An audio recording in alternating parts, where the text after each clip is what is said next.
여러분 안녕하십니까? 백만개미 한세구입니다. 12월 3일 목요일 시장 정리를 하겠습니다. 오늘 우리 시장은 수능 때문에 1시간 늦게 시작했고 1시간 늦게 끝났죠. 오늘도 늘 그렇듯이 이런 입시날은 좀 되게 날씨가 매섭습니다. 오늘도 굉장히 좀 추운 날씨였어요. 간밤에 뉴욕 시장은 그냥 보합권에 마감을 했습니다. 미국 시장도 뚜렷한 어떤 그 방향을 좀 정하지 못하고 있었어요. 어제 시장에서는. 그러다 이제 오후 늦게 그 의원들이 이제 추가적인 부양책 그런 회담에 참여할 수 있다. 이런 이제 기대감 때문에 상승 쪽으로 방향을 선회해서 어찌됐건 수치상으로 이제 미미하지만 다우나 S&P 500 같은 경우는 전일보다 상승한 상태로 이제 마감을 했습니다. 근데 이제 미국의 ADP 그 고용 보고서가 나오죠. 거기 보면 민간 고용이 상당히 둔화됐어요. 그러니까 그게 11월에 30만 7천 증가를 했는데 원래는 이제 예측은 한 41만 정도 예측을 했거든요. 결국 이게 뭐냐 하면 미국도 추가적인 부양책을 내놔야 한다, 우리가. 이런 거에 대한 이제 당위성, 그리고 어떻게 보면 시장이 계속 이렇게, 좀 달라. 이거를 해줘야 한다.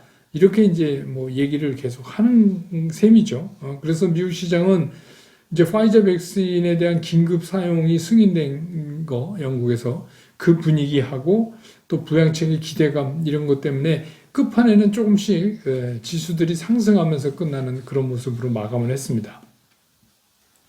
우리 시장도 이제 오늘 좀 1시간 늦게 출발을 했어요. 그래서 종가 끝날 무렵 전까지는 오늘은 되게 이런 시장이었어요. 개인은 사고 기관은 팔고 외국인은 관망하고 이런 좀 흔치 않은 그런 모습을 오늘 좀 보여줬었어요. 그래서 이제 개인들이 좀 이렇게 시장을 끌고 오면서는 역시 실적 우선 대형주 그런 것들하고 이제 이슈 있는 것들이 섞어가면서 올라갈 수밖에 없었어요. 그래서 기관은 코스닥 코스피 할 거 없이 계속해서 파는 자세를 끝날 때까지 견지를 했고 주로 이제 사는 거는 개인이었고 특히 코스닥은 이제 개인의 힘으로 지수 900포인트를 넘어서는 이제 그런 모습을 오늘 보여줬습니다. 그래서 반도체, 그러니까 오늘은 실적과 이슈가 좀 뒤섞인 같이 가는 그런 장이었어요. 반도체는 여러분 아시지만 연일 반도체에 관한 얘기가 나오니까 그래서 반도체 또 어제 이제 현대자동차 그룹이 그 eGMP라고 하는 전기차 전용 플랫폼. 그러니까 지금까지 이제 전기차들은 기존 그 가솔린 연료나 이런 거 쓰는 화석 연료를 쓰는 그런 플랫폼에 이제 배터리를 얹고 모터를 얹고 이런 거죠. 근데 이제 전용으로 전기차 전용의 플랫폼 발표가 있었죠. 그래서 이제 자동차 관련된 것들이 또 많이 움직였고 또 하나 이제 컴투스가 그 판호 허용이라고 그러죠. 그 게임에 대해서 그 이제 중국에서 그거를 이제 받는다는 소식이 전해지니까 이게 이제 중국이 이제 한한령에 대해서 좀 해제할 거다 이런 기대감 때문에 이제 관련되는 게임주 또 엔터테인먼트주 이런 것들이 오늘 좀 강세를 보였고요.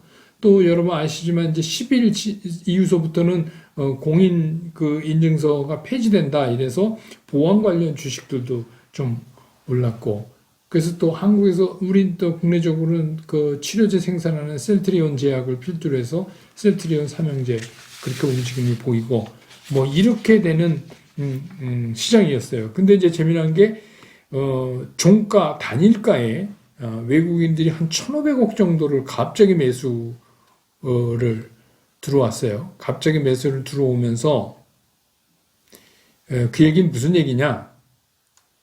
그러면서 기관들은 한 800억이 더 팔아줬어요. 동시호가 부근에서. 그 얘기는 뭐냐면 외국인들이 쭉 보고 있다가 동시호가에서 핀셋처럼 딱딱 집어서 쉽게 얘기하면 그 시가총액 상위 랭커대에 있는 10위권까지 있는 것들을 SDI가 포함된 거 빼고는 전부 다 플러스로 돌려놓는, 그래서 이렇게 탁탁탁 이렇게 핀셋으로 찝는 것처럼 그렇게 하는 이제 오파를 낸 거 아닌가 싶어요. 그러니까 그때까지 별 변동이 없으니까 이쯤에서 이 가격 정도에선 우리 산다, 이렇게 해서 한 1,500억을 사버렸어요. 동시호가에. 예, 그러면서 지수가 20포인트 이상 오르는 이제 그런 모습을 보여줘서 전체적으로는 강세장을 보이면서 끝났습니다. 2696, 2700에 바짝 다가가는 그런 시장이, 예, 오늘 시장의 주요 이제 흐름, 주요 이슈들 뭐 그런 거였습니다. 여러분들이 이제 댓글 통해서 질문을 많이 해주셔서 가능하면 제가 이제 뭐 바로 여러분들한테, 그래서 요 질문 좀 처리하고 전략에 대해서 말씀을 드리죠. 그래서 질문을 가능하면 제가 바로 이제 여러분들한테 답을 드릴 수 있는 거는 답을 드려요. 근데 뭐 쓰는 내용도 상당히 많고 또 설명을 추가적으로 좀 드려야 되는 부분에 대해서는 그 다음날 제가 이렇게 좀 빼갖고 그래서 또 다른 분들도 이런 거 좀 들어두시면 상당한 참고가 되겠다. 이렇게 되는 거는 제가 따로 빼서 그렇게 요렇게 질문을 처리하는 그런 시간을 갖도록 하겠습니다. 이제 제가 어제도 말씀드렸죠. 공매도, 우리나라도 3월부터 이제 공매도 금지 기간이 끝나면 공매도를 다시 시작하는데, 특히 이제 그동안에 법적으로는 있었지만 개인들은 거의 공매도를 할 수가 없었어요. 왜냐하면 공매도라는 게 주식을 빌려와야 팔 거 아닙니까? 근데 빌려오는 자체가 힘들었다는 얘기예요. 개인 투자자들 입장에서는. 그거를 이제 빌려오는 뭐라 그러죠? 대주라고 그러죠. 대주. 주식을 빌려준다. 그래서 이제 대주를 받아서 제가 주식을 이제 파는 거죠. 공매도. 그러면 이거를 한 1조 4천억 규모로 일단 운영하겠다. 이거 뭐 굉장히 규모가 확대된 거죠. 그래서 여기 중간에는 이제 증권금융이 있어요. 그래서 이제 증권금융이 증권사를 통해서 개인 고객들한테 대주를 하는 거죠. 물론 그것도 대주해주고 이자 받습니다. 그러니까 이제 이자를 내고라도 나는 그 주식을 사서 그걸 팔아버리겠다. 이렇게 해서, 왜냐하면 예를 들어서 10만 원에 팔았는데 주가가 떨어져서 9만 원 되면 어떻게 돼요? 주당 1,000원씩 내가 수익이 생기는 거 아닙니까? 9만 원 됐을 때 다시 사서 그 빌려온 주식을 갚아버리면 돼요. 이게 이제 공매도 아닙니까? 그래서 꼭 주가가 올라가야만 돈을 버는 게 아니라 높다고 생각하면 팔아놓고 떨어지면 사서 다시 갚으면 그 차액만큼 내가 수익이 생긴다. 이게 이제 공매도예요. 그러니까 우리가 일반적으로 지금까지 하는 싼 가격에 사서 높은 가격에 팔아서 이익을 만든다 하는 거하고는 반대적 개념이죠. 그래서 이제 이거를 확대시키면서 부수적으로 이제 만약에 이런 불법 공매도나 이런 거를 하게 되면 징역형까지 하겠다, 뭐 이제 이렇게 나왔어요. 근데 언젠가는 우리가 이제 선진 증시를 찾고 가면서 이런 개인들이 이게 공매도가 꼭 나쁜 것만은 아니에요. 그래서 공매도를 개인들이 쉽게 할 수 있는, 그러니까 기관이나 외국인들과 거의 동일하게 공매도를 할 수 있는 그런 거 열어주는 거는 저는 이제 뭐 개인적으로 괜찮다.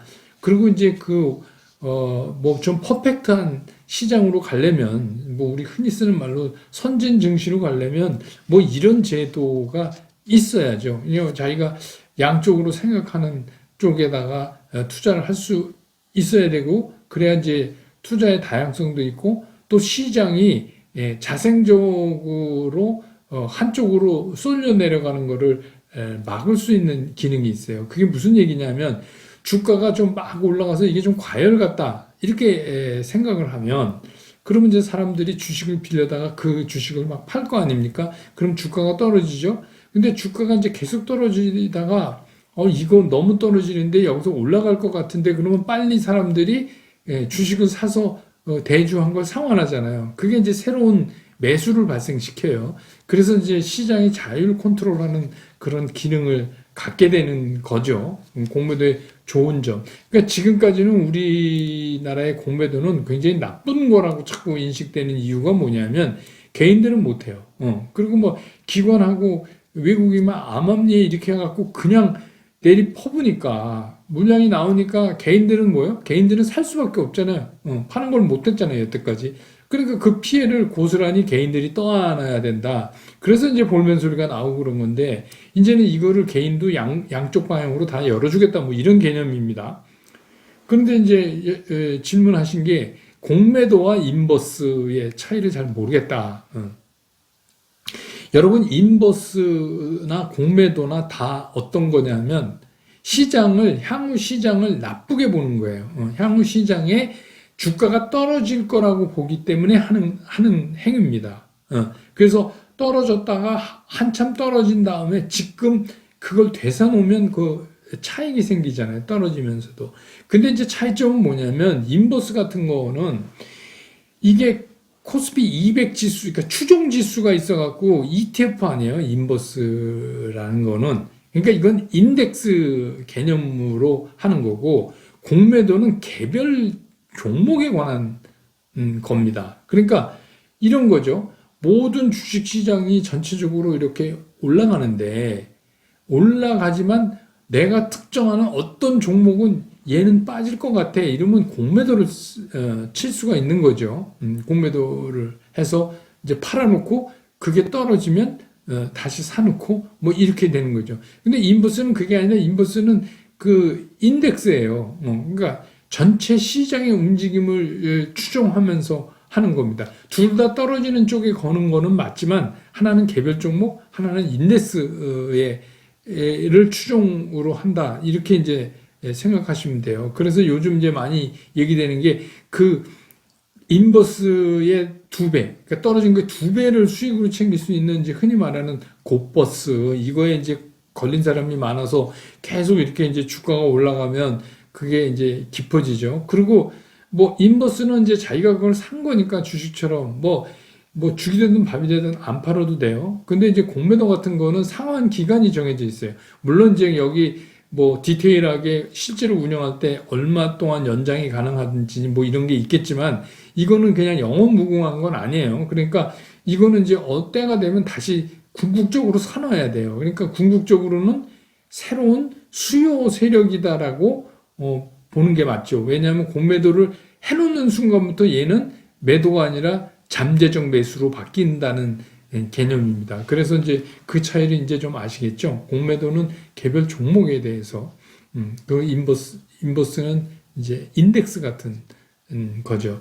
근데 이제 그 제가 오랜 경험으로 말씀을 드리면, 이런 이제 떨어지는 쪽에 거는 거는 이론적으로는 상투에서 팔았다가 떨어지면 사놓으면 돈이 갭이 많이 나니까 돈을 번다고 생각하잖아요. 근데 실제로는 여기도 이제 상당히 이 멘탈, 센티멘탈이 많이 적용이 돼요. 그래서 이제 저희들 말로 이거를 이제 이런 거죠. 확인 사살용, 이렇게 얘기를 좀 무섭죠? 그 얘기 뭐냐면 주식이 이미 꺾여서 내려가는 쪽으로 방향을 잡았을 때 거기다가 주마가편, 달리는데 더 채찍질을 하듯 거기다가 대고 공매도를 때려야 그래야 이제 확인 사살겸 하면서 확실하게 먹는다. 그래야 빨리 돌아 나오죠. 이건 뭐 오래 끌고 이런 거 아닙니다. 이게 공매도를 때렸는데 오래 끈다는 얘기는 무슨 얘기예요? 자기 생각이 틀렸다는 거 아니에요. 그러니까 이게 좀 이제 나중에 뭐 제가 이제 어제도 잠깐 말씀드렸지만 3월 돼서 이게 활성화되면 그때 이제 이 공매도에 대한 것도 제가 자세히 말씀을 드릴게요.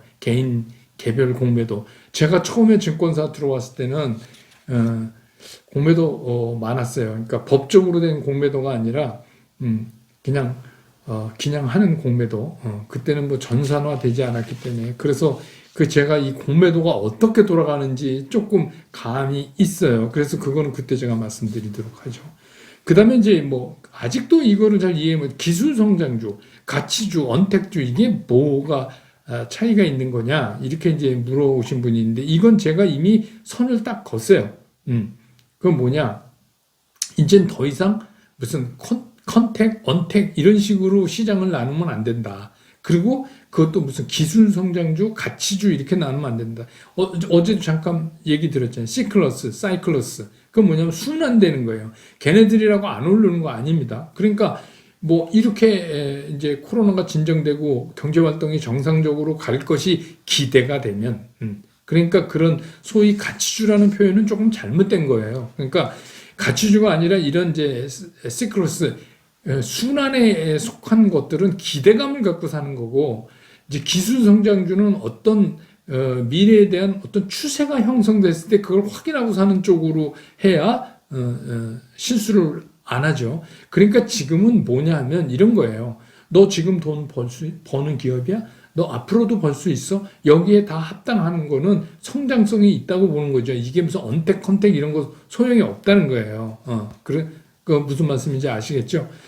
그 다음에 이제 뭐 시클러스 이걸 이제 가치주라고 자꾸 얘기하는데 이건 뭐냐면 경기 순환에 의해서 이게 돌아오는 거예요. 그러니까 이것들은 이슈를 잘 타요. 그래서 제가 거기 말씀드렸잖아요. 무슨 청을강, 조선, 에너지 뭐 이런 것도 있고 우리나라의 특수한 금융 이런 것도 있고 그동안에 많이 눌려서 코로나 때문에 못했던 전통적인 이런 것 중에서 뭐 여행업 관련 뭐 이런 거 그런 것도 있고 뭐 그렇게 이제 말씀드렸잖아요. 이런 것들은 오늘도 이제 일부 그런 양상을 보여줬잖아요. 이제 아모레퍼시픽 같은 것도 보면은 제가 이거는 코스메틱이지만 우리나라에서는 이거는 C클래스에 넣고 봐야 된다. 근데 외국인도 많이 사고 그랬어요. 그러니까 이런 순환하는 것들을 우리가 이제 그렇게 얘기를 하는 겁니다. 그래서 뭐 이제 사람들이 자꾸 뭐 이름 붙여서 이러는데 뭐 주식 시장에서는 되게 심플해요. 너 돈 버는 기업이야? 아니면 순서를 기다리는 기업이야. 뭐 이거의 차이입니다. 그러니까 하나는 기대감도 사는 거고 기대감을 산다는 게 뭐예요? 리스크도 같이 사는 거죠. 그 다음에 실적으로 사는 거는 그래도 비교적 리스크가 덜하죠. 그렇게 이해하셨으면 좋겠어요. 그래서 이제 오늘 썸네일 제목이 있는데 어제 이제 어떤 분들이 이제 댓글에 그런 류의 얘기를 많이 적어주셔서 제가 오늘 이게 뭐냐면 이게 팔고 싶은데 이익이 났어요. 팔고 싶은데 더 올라갈 것 같아서 올라서 못 파는 거예요. 근데 또 이게 좋을 것 같아서 사고 싶어요. 근데 올라서 못 사요. 여러분 그러면 주식 투자 어떻게 해요? 그러면 오르면 올라서 못 팔고 올라서 또 못 사고 그럼 팔지는 못하고 사지는 못하고 이러면 뭐 주식 투자 안 하는 게 낫죠. 그런 주식 투자는 그렇게 접근을 하면 되게 어려워요. 그래서 제가 항상 말씀드리잖아요. 시장에 자꾸 내가 끌려 들어가지 말고 시장을 내 입장에서 정리를 자꾸 하는 버릇을 들여야 편하게 투자를 할 수가 있다. 자, 이거를 한번 보시자고요. 여러분들이 제가 늘 얘기하는 메인 구성이 돼 있어요. 여러분들이 뭐가 됐던, 제가 얘기했던 무슨 반도체, BBIG, 자동차 관련 뭐 이런 것들로 됐든 아니면 딴 게 들어와 있든 하여튼 자신이 소신이 있는 어떤 메인이 구성되어 있는 분들은 요즘 같으면 이제 뭐 별로 걱정할 수가 없죠. 근데 이제 그 메인이 구성이 안 돼 있고 뭐가 메인이고 뭐가 아닌 건지도 없이 막 이렇게 뒤섞여 있는 분들이 이제 이렇게 되는 거예요. 오르면 올라서 못 팔고 또 왜 더 갈 것 같으니까. 또 오르면 또 사고 싶은데 올라서 비싸게 살까봐 못 사고. 근데 그런 분은 반대예요. 떨어지면 올랐던데 생각해서 아쉬워서 못 팔고 떨어지면 더 떨어질 것 같아서 못 사고. 그러니까 그냥 다 못 하는 거예요. 그러니까 그렇게 생각하면 주식 투자를 할 수가 없어요. 되게 어려운 거예요. 그러면 여러분 제가 이제 말씀드리는 게 그래서 여러분들한테 제가 메인과 트레이딩을 지금 시장에선 구분할 수밖에 없다. 그걸 어떻게? 그냥 영역별로 메인이 5, 60%, 나머지 현금 10%, 15% 떼고 나머지는 트레이딩. 그 메인이랑 똑같은 종목으로 트레이딩을 하던 아니면 뭐 그러면 여러분 메인이랑 똑같은 종목으로 트레이딩 하면 예를 들어서 뭐 삼성전자 카카오 뭐 LG화학 이렇게 있다고 만약에 가정을 해. 그거 똑같은 거를 트레이딩에 할 수도 있다고 제가 말씀드렸죠. 그거는 그것만큼 오르면 팔고 떨어지면 또 사고 뭐 그러시면 되잖아요. 그도저도 아니면 그냥 가시라 이게. 그 자신이 없으면 자꾸 파는 걱정하지 말고 그냥 가시라 이거예요. 그러니까 매일매일 그렇게 시장을 보면서 마음이 흔들릴 수밖에 없지만 그래요. 그래서 제가 이런 거를 이제 여러분들한테 말씀드리는 이유는 뭐 삼성전자만 뭐 한 10년 넘게 사갖고 상당한 부를 축적했다 하는 분도 계시고 뭐 그래요. 그래요, 맞는 거예요. 근데 그분은 삼성전자였기 때문에 가능한 거예요. 그러니까 아닌 거를 그렇게 오래 갖는다고 해서 다 부자 되는 건 아니에요. 오래 갖고 있다가 망한 주식도 많아요. 그러니까 문제는 뭐냐면 이제 그분은 뭐 선견지명이 있어서 삼성전자가 잘 될 것이다 이래서 했는데 그게 제대로 맞은 거죠. 그러니까 제 얘기는 뭐냐면 그런 성장성을 가진 주식의 메인 포트폴리오하고 이 트레이딩을 섞어서 이제 우리가 예를 들면 내가 그냥 뭐 한 달에 얼마씩 해갖고 난 10년 동안 이거 적금부터 뭐 이렇게 모으겠다 이런 게 아니라 이게 가계 재화를 늘리려는 목적을 가지고 하신다면은 그렇게 이제 그리고 난 그렇게 롱텀으로 할 수도 없다 하신다면은 결국 제가 말씀드린 대로 메인 포트폴리오하고 트레이딩 영역하고 그렇게 짠 필요밖에 그밖에 방법이 없어요. 그래서 그게 구성이 되신 분들은 두 가지예요. 그냥 트레이딩 하든지 아니면 뭐 그냥 끌고 가시든지. 근데 이제 문제가 뭐냐면 메인이 구성이 안 된 분이에요. 이거는 제가 벌써 몇 개월을 말씀드렸잖아요. 빨리 메인 포트폴리오를 구성하셔라. 그래서 내가 소신이 있는 종목이라면, 그래서 내가 내 재산의 이 종목을 20% 사기로 했다. 그러면 10분의 1이나 10분의 1이나 5분의 1. 그러면 예를 들어서 내가 이 종목을 20% 사겠다. 그러면 2%나 4%에 해당하는 돈은 그냥 무조건 물일셈 잡고 들어가야 한다. 그러면 주가가 오르면 싸게 사서 좋은 거고 떨어지면 내가 더 싸게 살 수 있어서 좋은 거다라고 생각하시는 게 맞습니다. 그런 거예요. 그러니까 그거 안 하고 계속 멈칫거리면 아무것도 할 수가 없어요. 한 달이 지나도 맨날 똑같아요. 그러니까 그 대신 여기서는 뭐냐면 그거는 여러분 선고 아니에요. 손신이. 그러니까 야구 선수로 말하면 이런 거예요. 야구 선수가 스트라이크 3개면 아웃되잖아요. 근데 이제 투수가 잘못해서 볼 던질 때도 있어요. 그러면 타석에 들어와서 스윙도 안 하고 계속 들고 서 있다. 그러면 어떻게 되겠어요? 기회가 날아가죠. 스트라이크. 볼은 볼대로 날아가요. 물론 이제 뭐 투수가 개판 쳐갖고 포볼로 나갈 수도 있지만 확률적으로 떨어지죠. 그러니까 뭐냐면 그 스윙을 타격을 안 하려면 왜 타석에 들어옵니까? 그러니까 이게 지금 그런 거예요. 그러니까 이게 뭐 이거를 좀 이익 실현을 하고 갈까요? 이거는 이제 질문 자체가 되게 안 되는 겁니다. 그러니까 여러분의 문제 이게 내 메인이냐? 그러면 메인은 뭐 내년까지 갖고 간다 그랬는데 무슨 이익 실현을 해요? 그냥 있는 거죠. 근데 이게 트레이딩 영역에 있다. 그럼 여러분 정해야 돼요. 아, 내가 이게 벌써 여기서 한 15% 이상 20% 먹었다. 그러면 그냥 터는 거고. 그래서 이제 내려오면. 근데 털었는데 더 올라간다. 아, 그래도 뭐 그건 트레이딩 영역이니까 보낼 놈은 보낸다. 이렇게 생각을 해야지 그걸 아까워하면 다른 이제 매매가 안 되는 거예요. 뒤죽박죽이 되는 거예요. 그래서 이제 여러분 댓글을 제가 다 읽는데 어제는 특히 이제 댓글을 많이 달아주셔가지고 늦게까지 제가 다 봤거든요. 그런데 이제 대부분 그 여러분들 댓글에서 제가 그 느낌을 받을 수 있어요. 근데 이제 그런 느낌이었어요. 그러니까 그런 거를 이렇게 제가 지금 말씀드린 대로 이렇게 편히 접근하시라. 그래서 어쨌든 간 메인으로 사는 종목, 나는 이 종목과 간다. 이런 게 없으면 투자하기 되게 힘들어요. 불안하잖아요. 그냥 오늘은 누가 이거 좋대더라 하면 절로 갔다가 저거 좋대더라 하면 절로 갔다가 이러면 이제 투자 망치는 거예요. 지금은 조금 우리 흔한 말로 엉덩이가 무거운 것도 괜찮은 때예요. 근데 너무 무겁게만 있지 말고 일부 갖고 트레이딩 해야 또 주식 투자하는 재미도 있죠. 네. 오늘 영상은 여기까지 하겠습니다. 내일 금요일이니까 금요일 시장 정리해서 다시 여러분 곁으로 돌아오겠습니다. 여러분 고맙습니다.